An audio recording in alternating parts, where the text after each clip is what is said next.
यो ज्यापेहरूले नखाने चिज पनि बोकाइदिन्छन् होइन Bukunya tomo बोक्नु dachi. त म जाति त नानीका हिताइन त्यसका अब टिकटकमा त्यो अलिअलि आउँछ नि काटेर त्यही हेर्ने सुझित बुझाउने अब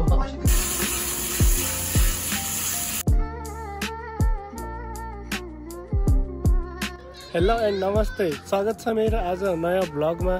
र यो ब्लगको सुरुवात भइरहेछ 1 महिना पछि आएको ठाउँमा, नजिक भए पनि मेरो पोइन्टमा। र यो नजिकै छ, त्यही पनि 1 महिना भयो म यहाँ आएको थिएन।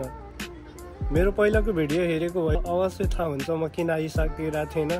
सो पहिला चाहिँ थोरै व्यायाम गरौँ अनि फेरि प्लान भन्नेवाला जो छु। सो लेट्स गो, थोरै व्यायाम गरौँ।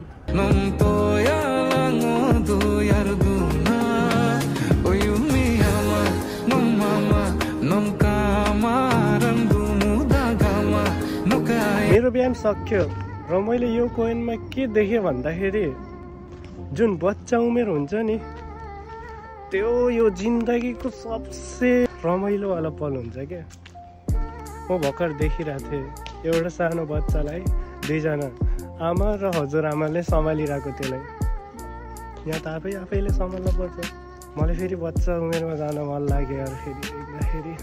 सो जान सकिनँ, त्यही भएर अहिले चाहिँ म रुमतिर जान्छु।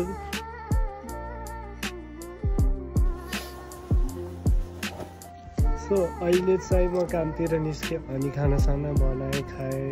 र मेरो हजुरआमा यहीँ पनि थियो रहेछ। इमाकार अरुबाइतो एइटेमासो नानका इटाइन देशका लामुनो तोमोदाची ताचिनी।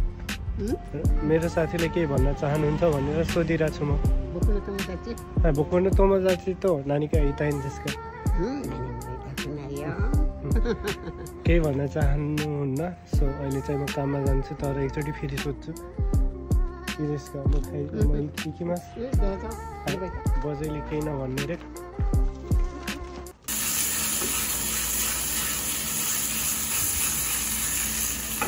फेरि पनि स्वागत छ। र म अहिले चाहिँ कामभित्र यो गाईको मासु लिन आएको। यो ज्यापेहरूले नखाने चिज पनि बोकाइदिन्छन् होइन। पहिला त्यो राखेर रेउरी त बनाएँ, भनेको खानेकुरा त बनाएँ, अब बोक्न पठाइदिउँ। र म यहाँ यो बिल्डिङको दोस्रो तल्लामा आएको थिएँ। साइको यो जापानिजहरू नआऊ, जसले गाईको मासु खान्न नआऊ। अन्त खानु भने बोकिदिने हो, खानु त खाँदैन, बोकिदिने मात्र हो। सो अहिले चाहिँ जान्छु, नत्र फेरि मेरो बाउ आउँछ काटिस भन्छ फेरि। सो अहिले चाहिँ लाग्यो म यतातिर। कस्तो यार यो लडिया दुग्राउँदाखेरि सानोमा दुग्राइरहने लडियाको याद आयो। त्यसको साउन्ड फेरि खतरा छ। मेरो लडियाको त्यस्तो साउन्ड आउँथेन, तर के गर्ने, चलाउनै पर्यो।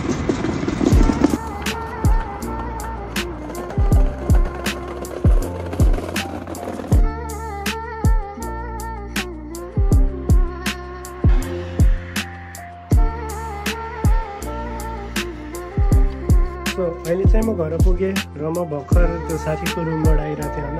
साथीको रुममा खतरा केपी ओलीको र कगजको कुरा चलिरहेको।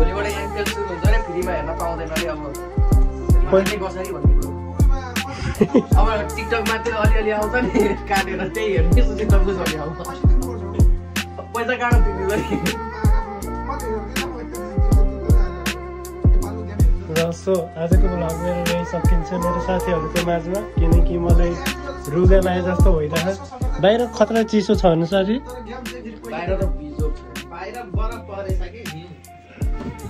बाहिर बिजोग छ, म पनि बिजोगबाट आएको छु। सो आजलाई यति, सपोर्ट गर्नु होला मलाई, त्यही भन्न चाहन्छु। सो जय Nepal. Like and subscribe and share bro. नत्र के खिलाइदिन्छन्, मुलाई खिलाइदिन्छन् फेरि साथीले।